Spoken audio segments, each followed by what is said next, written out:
রাস্তা দিয়ে প্রতিদিনই নবীজি কাবায় যেতেন। সেই রাস্তার পাশে একটি দুষ্টু বুড়ির বসবাস ছিল। ওই বুড়ি প্রতিনিয়তই নবীজিকে কষ্ট দেওয়ার চেষ্টা করত।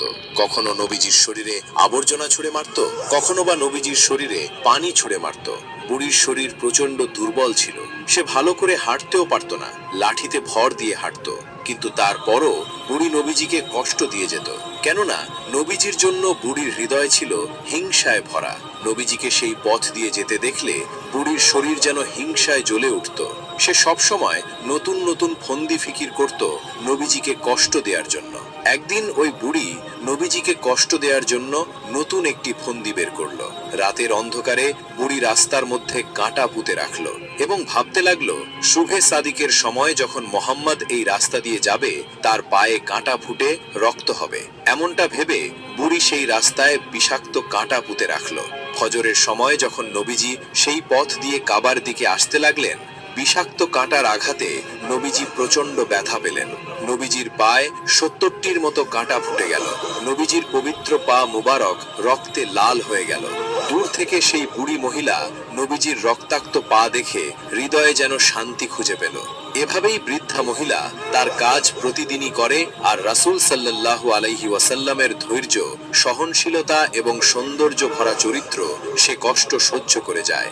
নবীজি কখনো একটি শব্দ উচ্চারণ করেননি, কখনো দুঃখও দেখাননি, কখনো প্রতিবাদও করেননি। মক্কার অনেকেই এই দৃশ্য দেখত, তারা অবাক হয়ে ভাবত মোহাম্মদ কতটা ধৈর্যশীল, কতটা ক্ষমাশীল। প্রতিদিন ওই বুড়ি তার পথে কাঁটা বিছিয়ে রাখে, সে কাঁটাগুলো সরিয়ে রাস্তা অতিক্রম করে চলে যায়, তারপরও বুড়িকে কিছুই বলে না। একদিনের সকালটা ছিল ভিন্ন রকম। নবীজি যখন বাড়ি থেকে কাবার দিকে যেতে শুরু করলেন, তিনি খেয়াল করলেন আজকে রাস্তায় কোনো কাঁটা নেই। নবীজি সেখানে দাঁড়িয়ে গেলেন আর ভাবতে লাগলেন, বুড়িমার কি হয়েছে? বুড়িমা তো প্রতিদিনই আমার জন্য রাস্তায় কাঁটা পুঁতে রাখে, কিন্তু আজকে রাস্তায় কাঁটা নেই কেন? নিশ্চয়ই বুড়িমা অসুস্থ হয়েছে। অতঃপর রাসূল সাল্লাল্লাহু আলাইহি ওয়াসাল্লাম আশপাশের কয়েকজন লোককে জিজ্ঞেস করলেন, আপনারা কি বলতে পারবেন ওই বুড়ির ঘর কোথায়, যে বুড়ি আমার জন্য প্রতিদিন রাস্তায় কাঁটা বিছিয়ে রাখত? সেই লোক সকল নবীজিকে বুড়ির ঘরটি দেখিয়ে দিল। রাসূলুল্লাহ ঘরের দরজার সামনে গিয়ে ডাক দিলেন, হে বুড়িমা, তুমি কি ঘরে আছো? ঘরের ভিতর থেকে প্রচন্ড জীর্ণ শীর্ণ এবং অসুস্থ গলায় উত্তর আসলো, হ্যাঁ, আমি ঘরেই আছি। কে তুমি? ঘরের ভিতরে আসো। রাসূল সাল্লাল্লাহু আলাইহি সাল্লাম ঘরের ভিতর প্রবেশ করলেন এবং তিনি তাকিয়ে দেখলেন বুড়ি জ্বরে প্রচন্ড অসুস্থ হয়ে বিছানায় শুয়ে আছে। নবীজিকে সেখানে দেখে বুড়ি প্রচন্ড অবাক হয়ে গেল।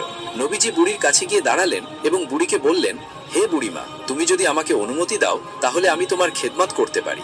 নবীজির মুখে এমন কথা শোনার পর বুড়ির মুখ দিয়ে কোনো কথা বের হচ্ছিল না। মনে হয় যেন বুড়ি বাকশক্তি হারিয়ে ফেলেছেন। বুড়ির চোখ দিয়ে অঝোর ধারায় অশ্রু পড়তে শুরু করলো। অতঃপর নবীজি সাল্লাল্লাহু আলাইহি ওয়াসাল্লাম নিজের হাতে বুড়ির খেদমত শুরু করলেন।